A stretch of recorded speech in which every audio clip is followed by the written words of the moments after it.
नमस्कार मित्रहरू, सदाझै आज पनि एउटा नयाँ भिडियो लिएर उपस्थित भएको छु हजुरहरूको सामु।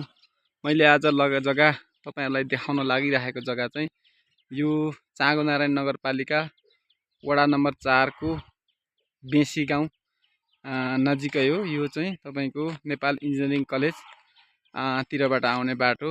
यहाँबाट उता गयो भने चाहिँ तपाईको नेपाल इन्जिनियरिङ कलेज, त्यसपछि पेप्सी खोला हुँदै उता गए पनि भयो। अनि यता यो के भन्छ दक्षिण ढोका जोरपाटी बौद्ध गए पनि भयो। यो बाटो यो त्यसरी आउने यो ठुलो 26 फिटको बाटो हो।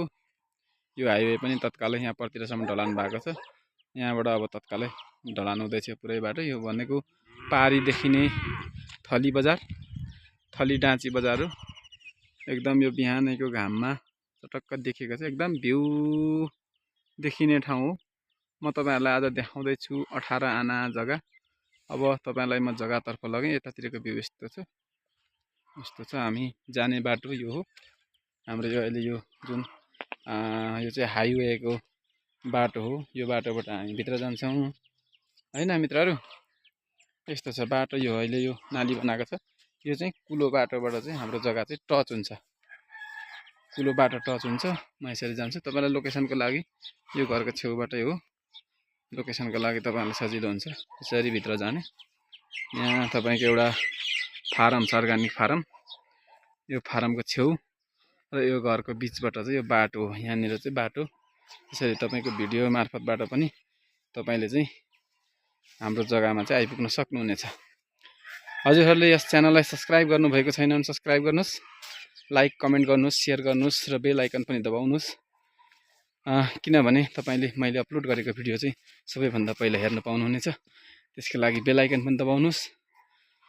ल हेर्नुस् मित्रहरु, हामी लगभग जग्गाको नजिक आइपुग्यौं।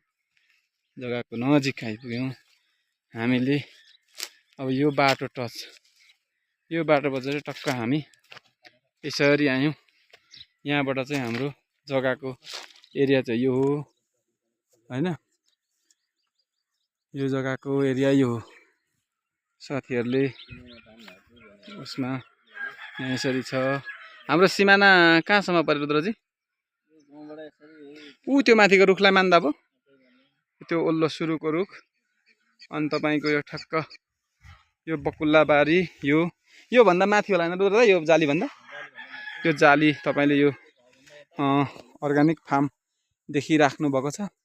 यो अर्गानिक फार्मको माथिपट्टि तपाईको यो परको घर रुद्रजी, यो परको पुरानो घरबाट यता एकदम राम्रो जग्गा।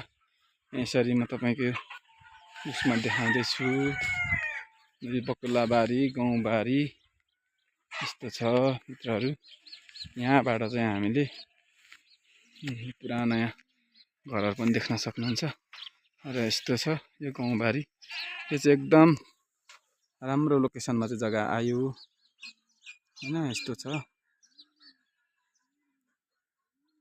यहाँ चाहिँ अलिकति यो माथि यो बकुल्लाबारीको गरा, यो गाउँबारीको गरा यसरी यहाँनिर यसरी आएको छ।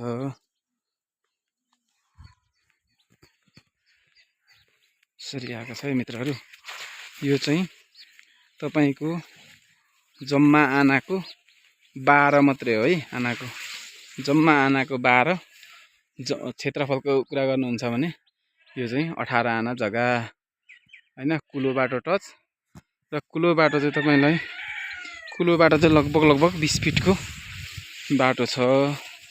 त्यो बाटोमा चाहिँ हामीले त्यसैलाई बाटो मानेर चाहिँ हामीले टुक्रा गरेर पनि तुरुन्तै 25-26 मा चाहिँ बेच्न सक्ने ठाउँमा चाहिँ जग्गा आयो। ल हेर्नुस् है मित्रहरू, यसरी आएको छ बाटो चाहिँ यसरी। यहाँ चाहिँ कुलो बाटो भयो। यो यहाँ कुलो बाटो भयो। यस्तो यो कुलो बाटो हो। यो अलिअलि भत्केको छ। यो माथिसम्म जान्छ कुलो बाटो।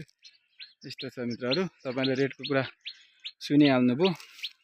आनाको 12, जग्गाको क्षेत्रफल 18 आना। पर त्यो पुराना घरसम्म हो। यहाँबाट चाहिँ पुराना घरसम्म लामो छ। यसको मुख चाहिँ अलिकति सानो छ र जग्गा चाहिँ लामो छ। ठ्याक्कै काटेर टुक्रा गरेर ठ्याक्क बेच्न सक्ने खालको जग्गा हो मित्रहरू है त। यस्तो छ। अब यहाँबाट हामी लगभग 1 किताको माथि हो कि 1 किता मात्रै हाइवे पिच बाटोबाट 1 किता मात्रै। पिच चाहिँ नभनौँ, पिच हुने अवस्थामा छ। ढलान पनि भइसकेको छ कति बाटोहरू यो बिचमा चिसो ठाउँमा चाहिँ। अब यस्तरी चाहिँ आएको छ साथीहरू, तुरुन्तै आयो।